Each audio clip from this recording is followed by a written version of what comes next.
everyone, welcome to BooksWagon. Today we have with us Miss Nilima Chitgopekar. She's a respected author and cultural historian known for her deeply researched yet accessible writing on Indian mythology and spiritual traditions. In her book Shiva, she presents the deity not merely as a god of destruction but as a profound philosophical idea, one that explores balance, consciousness, and the timeless relevance of Shiva's presence in human life. Thank you so much for being here, ma'am. Please tell us a little bit about your journey and what exactly made you go down to this path. Well, journey started many years ago when I did my PhD on Shiva. So I was the first person from the Department of History to work on a deity. And so I worked on Shiva from the historical point of view, from the sociological, that kind of point of view. But over the years, as I kept reading up on Shiva, I started also looking at Shiva from the point of view of faith and art and iconography and so many other aspects. So that's my journey. Started way back in the 90s, early 90s when I did my PhD. And since then, I've just been writing on Shiva. Okay. Yeah. So, ma'am, about the book, Shiva is often called the destroyer. How do you interpret destruction as a necessary force of renewal and creation in the philosophy? So, Mansa, you have answered the question. So it's yourself, you've answered it, because destruction is not something that is looked upon as a negative thing within Hinduism. Because with every destruction, there is a renewal.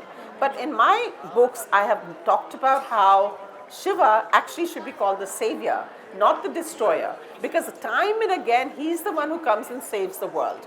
Whether you see the Samudra Manthan, in which the churning of the ocean takes place and the poison comes out, he swallows the poison.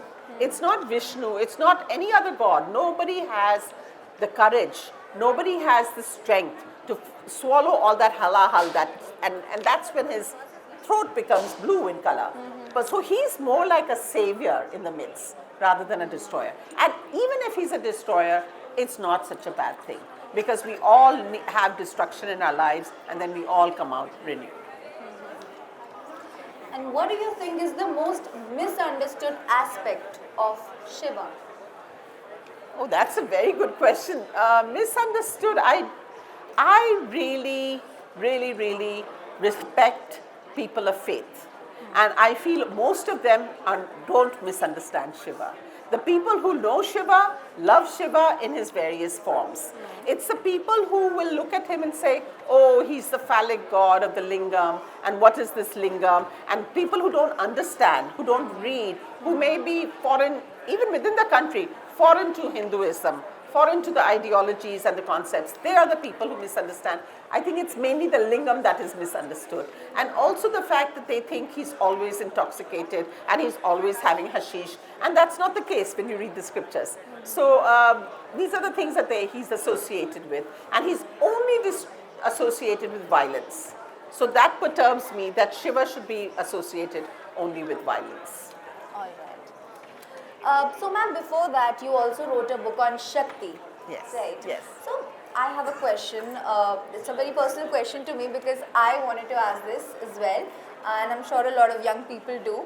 So, आजकल social media पे there's this very common topic about women being feminine and men being more masculine. And Shiva is often the representation of masculine, yet he has a feminine side to him as well. And same goes for Shakti. So do you think that Shakti and Shiva together, is that a power balance or is there any deeper consciousness to it? There's definitely a power balance, and that's why we see Shiva in the Ardhanarishwara form, in which he's half female and half Shiva. That is, he has the Shakti within him. But it is also very clear that Shiva cannot move even an inch, cannot move a finger without the Shakti within him. So he needs Shakti, he needs his spouse, he needs Parvati to be with him in order to procreate, in order to intelligently look at this world. So the two of them are inseparable, and it's my good fortune that I could write a book on Shakti and it would be followed by Shiva, it was for me a dream come true because the two of them are inseparable. So how can there only be a book on Shakti of this size like this? It is not here right now, but if you see it, it's a huge book just like this. And I'm so glad that it is followed by Shiva because the two of them are inseparable. All right. So, ma'am, my next question to you is Shiva's renunciation a rejection of the world or a way of living fully in it but without attachment? Shiva's renunciation represents all the various yogis and sadhus and all the wandering mendicants that you see in India. India is known for it. It's a trope, it's a cliche that India is full of yogis. Shiva represents them. But he is also a married man. So he does both the things simultaneously. When he feels like it, when he needs to energize himself, he goes into the forest, he goes away, he moves away from his family life. He goes into the forest and he meditates. So he becomes a yogi. So Shiva balances both the things. And if you ask me, I'll say something very personal. I would love to be that way also. I'm also a grihani, I'm also a married woman. But I love to get away and get my resources back by some kind of meditation or reading, writing. I mean, these things are necessary in our life. Action, inaction. Both are necessary.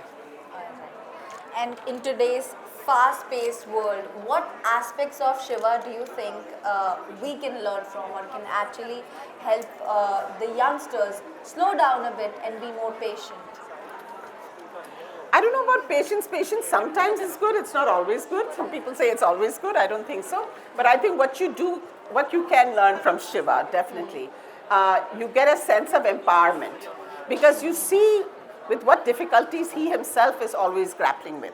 It may be the demons, the asuras. It may be his own wife who is getting angry with him. It may be his son who's standing over there and who has to be decapitated, Ganesha. So you see him dealing with all these issues. And there's always a resolution. So I think we all can learn that Shiva is not perfect. Shiva has his own follies, yet he deals with them well. He cries so bitterly when his first wife Sati dies. He's so vulnerable. He shows that very human side of himself, and yet he marches on. He goes on. And he's so loved by everybody because of these characteristics. So I think people can learn the human side. They can see the human side of Shiva and learn from the human side of Shiva. And also, I feel knowing Shiva, understanding Shiva, is exceedingly empowering. Now, that is something esoteric that I'm saying right now, but yes, you will feel empowered if you start reading upon Shiva. All right. While writing this book, I am pretty sure that you would have enjoyed the process because you're extremely passionate about this subject especially. So I want to know that when you write about something that you're so emotionally invested in, how do you manage your mental state while writing something like this? So it's nice you're asking me a lot of very personal questions, but I don't mind sharing it right now.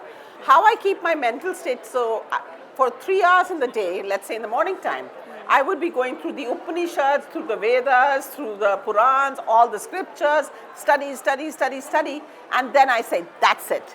And after that, it's relaxation. I'm watching Netflix, I'm going for a walk, I'm meeting my friends. So I just don't get frenzied only by writing. I give an allocated time and I keep my mental peace by going ahead and becoming a family woman. You know, I'm a wife, I'm a mother, I'm a grandmother. I do all that. I have students all over the world. They come to visit me. I love company. Unlike Shiva, I love company. Shiva also loves company, by the way. He loves his ganas. His ganas are following him everywhere. So I have my ganas, so to say. And I think my mental peace comes from people. People whom I love, I spend time with them. And that's very, very nice for me. Otherwise, writing books like this can maybe take a lot out of you. Secondly, I love writing. So when I'm not writing a book, I'm writing my journal. Even when I'm writing a book, I'm writing my journal. I love the process of writing ever since I was a 7-year-old girl. Ever since I knew how to write. All right, thank you so much, ma'am. Lastly, I would love for you to give a small message or a piece of advice maybe to the readers. I don't know if I I'm the one who should be giving advice, seriously. If there were writers, maybe I could tell them a thing or two. But advice, okay. So okay, this has got me off a little bit, but I would say I followed my dreams when I was a very young girl. I wanted to be what I am today. And I would say you should do that. If you have a passion, please find your passion, find your niche. Your niche should be something very unique. Find your niche, find your passion, and just follow it, and you will lead a very, very contented life, because I don't think there's anything like happiness, but there is contentment. So you will be very content if you follow your dreams, and they come true. Thank you. Absolutely. Thank you so much, everyone. Thank you, ma'am, for Thank being you. here. Hello, everyone. I'm Dr. Nilima Chitgopekar, the author of this wonderful book that I hold in my hand, Shiva, God of Gods, which is now available on BooksWagon.com. And so please go ahead and get your copy. Thank you very much.